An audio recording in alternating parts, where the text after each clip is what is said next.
मार्गशीर शुक्लपक्ष षष्ठी तिथि रे पुरी जिला काकटपुर अधिष्ठात्री देवी जगजननी मां मंगला मंदिर रे रात्र रे ओढ़ण षष्ठी तिथि रे घोड़ लगी नीति अनुष्ठित हो जाइछि।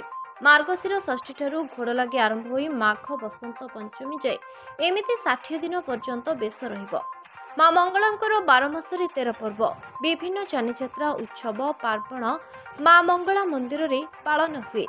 शीत दिन रे शीतताउरु रक्षा पाई मां मंगला शीत वस्त्र तथा घोड़ धारण करिथांती।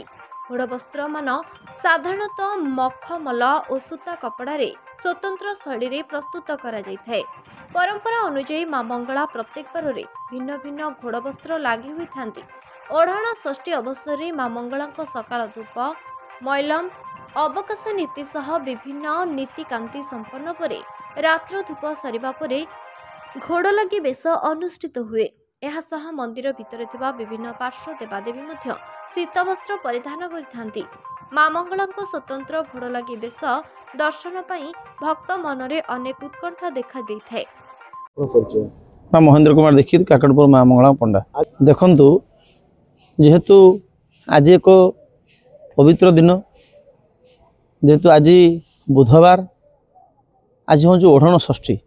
ओढ़ण षष्ठी रे जेमती माँ प्रतिश्रुत स्नान मार्जना करती सेमती समस्त स्नान मार्जना नीति सरला परे माँ को पहुड़ खोला पहुड़ खोला पर भक्त मैंने माँ को दर्शन पाइले एवं दिनर सकाल धूप दीपर धूप भंड नीति सरला परे मंदिर बंद होला। तापर मंदिर खोलला परे संध्या आरती सरला। संध्या आरती सरला परे माँ को रात्रर अन्न भोग सरला एवं अन्न भोग सरला परे माँ को घोड़ लगी है।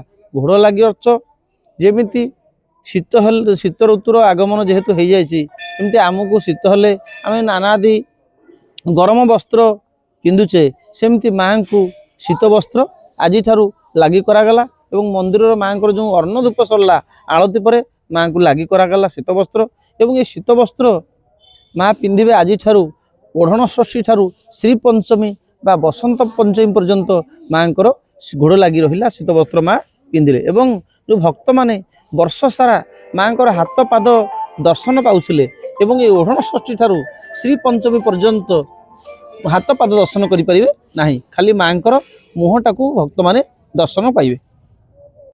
बड़ा ना कोन मो ना एस दिव्यश्री देवदर्शिनी। आज्ञा कोठ आस्तले पत्तीसाही काकटपुर रही। माँ को आज ओढ़ण बहुत खुशी लगुची ये दुर्लभ वेश माँ को आज आम एनिवर्सरी से आज दर्शन पाई आसीथिलु।